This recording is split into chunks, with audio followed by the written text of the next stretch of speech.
devra peut-être prendre 3 questions maximum et après il va falloir procéder. Mais merci encore à la presse d'être avec nous aujourd'hui. Première question. Et monsieur le Premier ministre, vous voulez faire une déclaration d'abord? Bon, c'était pour féliciter AmCham pour cette heureuse initiative en Haïti. Et d'abord pour déclarer une fois de plus que nous sommes tous de la diaspora. Il y a une tendance à faire un débat malheureux qui est haïtien, qui ne l'est pas, en référence au rôle de la diaspora. Nous devons travailler à l'intégration politique et économique de la diaspora. Nous sommes tous de la diaspora, nous venons tous de quelque part, de notre ascendance ou de notre descendance, nous appartenons à la terre. La terre, c'est la diaspora. Alors c'est une façon de dire qu'au niveau politique, nous devons faire beaucoup d'efforts pour que la diaspora se sente vraiment intégrée dans les affaires tant économiques que politiques de notre pays. Merci, monsieur le Premier ministre. Madame la ministre du Tourisme, monsieur le ministre des Haïtiens veut aller. Ça prend des initiatives, je dirais, innovatrices de l'État et de la société. C'est vrai, l'investissement, l'apport de la diaspora a un caractère, je dirais, limité. Ça se situe surtout au niveau de la famille, mais il y a moyen de l'intégrer et on commence à sentir des effets positifs en ce sens. Et au niveau du gouvernement, je profite pour mettre sur la place publique notre idée de créer des villages de la diaspora en Haïti en facilitant des terrains aux Haïtiens vivant à l'étranger qui souhaitent revenir faire leur retraite en Haïti. Ce sont des pas, mais il faut aussi encourager l'existence d'entreprises régionales pour que ces gens-là, une fois revenir, puissent continuer à évoluer dans leur région natale. Alors il y a des idées, mais ça ne suffit pas. Il faut passer à l'action. Et je peux dire qu'au niveau de ce gouvernement, c'est pour nous une réflexion permanente. Bonjour à tous, David Sansanfort pour la radio Métropole. Monsieur le Premier ministre, comme vient de le souligner ma consoeur de RFI, les investissements, l'apport financier de la diaspora va surtout en particulier vers les familles. Donc mettre ça, alors il faut systématiser, comme vous l'avez souligné, ce forme d'investissement et pour que ça participe au développement. Et qu'est-ce qui explique que c'est le ministère du Tourisme qui a été priorisé dans cette démarche? Et enfin, on va déboucher sur quoi à partir du plaidoyer du jour? Je vais demander à la ministre de répondre, mais le ministère du Tourisme fait partie du gouvernement, fait partie de l'État. C'est une partie d'Haïti. Il faudrait que ça se situe quelque part. C'est ça le fonctionnement d'une société. Tout le monde ne peut pas faire la même chose, mais tout le monde ensemble forme une collectivité positive.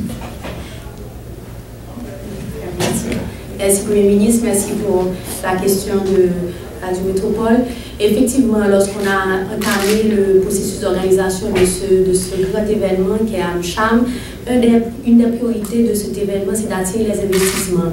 Et lorsqu'on regarde les différents secteurs où aujourd'hui on peut investir en Haïti, le tourisme, je peux dire, est au même niveau que l'agriculture, que l'infrastructure et que les compagnies textiles.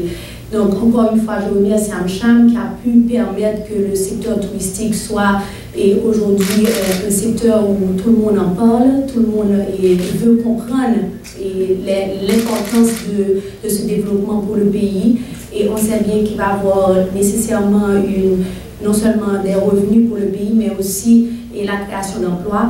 Concernant la diaspora, on n'a pas nécessairement tous les chiffres, mais au niveau du ministère du Tourisme, on travaille beaucoup avec les représentants de cette diaspora pour l'investissement d'hôtels, surtout dans les régions et dans les régions où ils sont originaires.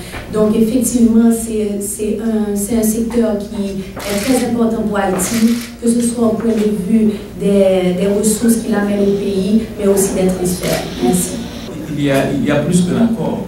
Il y a une position de principe, il y a un élan naturel de promouvoir l'investissement de la diaspora.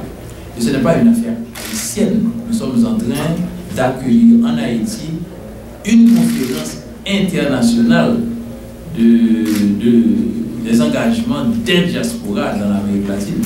Ce n'est pas une affaire haïtienne. On ne s'attend pas à avoir un accord. On s'engage à travailler pour promouvoir l'investissement de la diaspora en Haïti et dans la région. Je vais laisser au ministre des Haïtiens et à l'étranger de répondre à cette question. Mais le vol, c'est pour faciliter la communication, c'est pour faciliter le déplacement.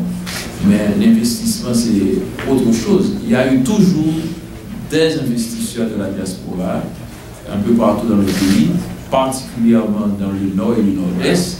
Je pense que les vols internationaux vont faciliter cette ambiance par l'apport du déplacement, les facilités de déplacement. Alors, je vais demander au ministre de compléter la réponse. Merci. Je voudrais ajouter aussi qu'il y a une autre façon, une autre manière de converser avec la diaspora pour motiver cette diaspora vers autre chose. Maintenant, il n'y avait jamais, d'après ce que j'ai cru savoir, un dialogue vraiment permanent avec la diaspora. Et c'est pourquoi je compte bientôt inaugurer une maison de la diaspora ici où les Haïtiens vivant à l'étranger peuvent venir avec leurs doléances, que nous puissions voir ce qu'ils veulent exactement et les diriger vers des investissements bien précis. Et je compte maintenant avec le gouvernement, le ministère de la Culture, nous avons environ 50 000 hectares de terre bien arrosés qui ne font absolument rien. Et c'est la raison pour laquelle le dollar actuellement est en train de prendre le pied sur la gourde. Et nous n'exportons pas beaucoup et nous ne produisons pas. Donc on va revoir comment on peut favoriser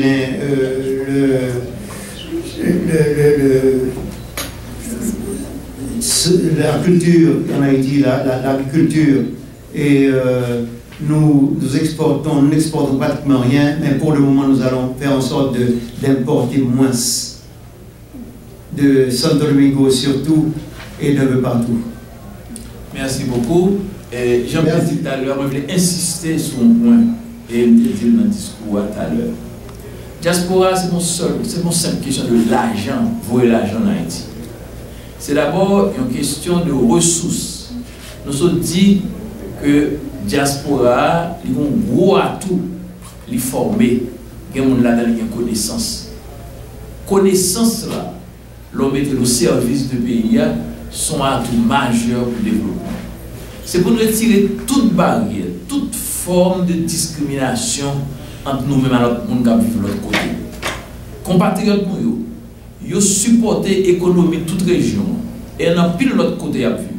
C'est pour nous encourager eux côté même apport ça dans le pays nous et là ça nous pas gagner un Haïti qui dans 27 750 km², n'a un Haïti élargi dans le monde et qui a renforcé l'espace territorial nous. Merci en pile. Diaspora, c'est nous, n'a pas diaspora. Félicitations pour la conférence. Merci beaucoup, Monsieur le Premier ministre.